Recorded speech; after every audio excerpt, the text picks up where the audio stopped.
Hello students, have good online classes में आपका स्वागत है। आज हम अपनी कक्षा तीसरी के हिंदी विषय का अध्ययन करेंगे, जिसमें हम 5वां पाठ पढ़ेंगे, जिसका पाठ हमने अंतिम वीडियो में पढ़ लिया था। अब हम उसके प्रश्न उत्तर करेंगे। तो सबसे पहले है शब्दार्थ, तो चलिए इसे पढ़ते हैं। नाद, पालतू पशुओं की चारा खाने की जगह। थान, पशुओं को रखने का स्थान। लाचार, विवश, दुर्दशा, बुरी हालत। प्रयास, कोशिश। आज़ाद, स्वतंत्र। कांजी होश, जानवरों को पकड़कर जहाँ रखा जाता है। नीलाम, बोली लगाकर बेचना। व्याकुल, बेचैन। अभ्यास, मौखिक, बोल कर पढ़िए। पहला प्रश्न है बोल कर पढ़िए। चौकस, भाईचारा, आश्चर्य, पहुँच, संभाल, समझदार, दुर्दशा। अब प्रश्न है निम्नलिखित प्रश्नों के उत्तर बताइए। तो पहला प्रश्न है झूरी काछी के पास कितने बैल थे। तो झूरी काछी के पास कितने बैल थे? 2 बैल थे, जिनका नाम था हीरा और मोती। दूसरा प्रश्न है हीरा और मोती कैसे थे। वे दोनों देखने में सुंदर और स्वभाव में सीधे साधे व मैत्रिक थे।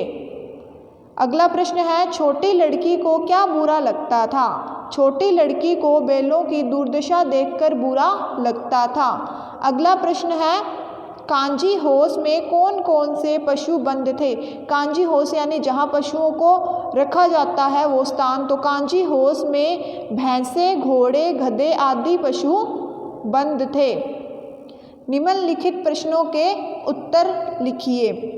पहला प्रश्न है गया ने बैलों के साथ कैसा व्यवहार किया। गया ने बैलों के साथ बहुत बुरा व्यवहार किया। तो अब उसका उत्तर पढ़ेंगे कि गया बैलों के साथ बहुत बुरा व्यवहार करता था। उनसे दिन भर काम करवाता, उन्हें मारता पीटता था। वह उनके सामने रूखा सूखा भूसा डाल देता। बैलों को आया देखकर झूरी की पत्नी क्यों जल भुन गई। क्योंकि झूरी की पत्नी को उनका घर में रहना पसंद न था। अगला प्रश्न है हीरा और मोती ने सांड से मुकाबला कैसे किया। दोनों ने साहस से काम लिया। सांड ने आकर हीरा पर वार किया तो मोती ने उस पर पीछे से सींगों से चोट की। दोनों की मार से घबराकर सांड भाग निकला। अगला प्रश्न है हीरा और मोती ने कांजी होश में क्या किया।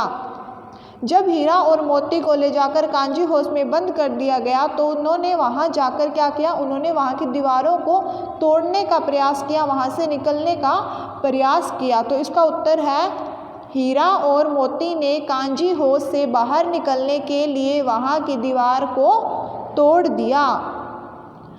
अगला प्रश्न है दिए गए बॉक्स में से सही शब्द चुनकर वाक्य पूरे कीजिए। तो पहला वाक्य है उसने उनके सामने रूखा सूखा भूसा डाल दिया। अब ये रूखा सूखा हमने कहाँ से लिया है?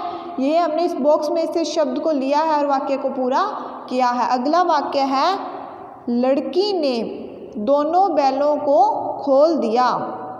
तीसरा वाक्य है वह बैलों की गाड़ी में जोत कर ले चला। वह बैलों को गाड़ी में जोत कर ले चला। अगला वाक्य है दोनों बैलों को कांजी होश में बंद कर दिया।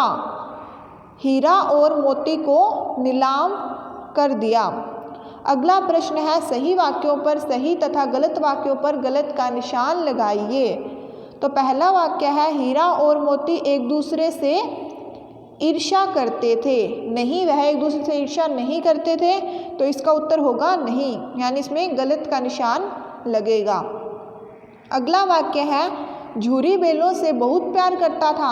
हाँ, वह अपने बैलों से बहुत प्यार करता था। तो इसका उत्तर होगा इसमें सही का निशान लगेगा। गया ने दोनों बैलों को बेच दिया। नहीं, उसने दोनों बैलों को नहीं बेचा क्योंकि वह भाग गए थे। हमने अपने पाठ में पढ़ा था कि वह भाग गए थे। इसके अंदर किसका निशान आएगा? गलत का निशान लगेगा। बैलों को वापस आया देखकर झूरी को खुशी हुई।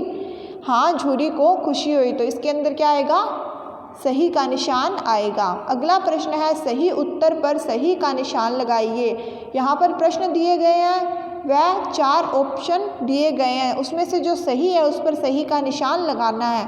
तो पहला प्रश्न पढ़ते हैं, कौन बैलों को अपने साथ गांव लेकर गया? तो इसका उत्तर होगा दूसरा ऑप्शन यानी गया। किसने बैलों को आज़ाद किया? झूरी ने, गया ने, लड़की ने या सांड ने? तो इसका उत्तर होगा लड़की ने। किसे देखकर हीरा मोती के होश उड़ गए? सांड को, गया को, झूरी की पत्नी को या उपयुक्त में से कोई नहीं? तो सांड को देखकर हीरा और मोती के होश उड़ गए। बैलों को पकड़कर बंद कर दिया। कहाँ बंद कर दिया गया? थाने में, जेल में, कांजी हाउस में या तबेले में? तो इसका उत्तर होगा कांजी हाउस में। तो ये हमारा 5वां पाठ था जिसके प्रश्न उत्तर हमने किए। कल हम इससे अगले पाठ को पढ़ेंगे, यानी कल हम 6ठे पाठ को पढ़ेंगे। आज के लिए सिर्फ इतना ही। Thank you students, have a nice day.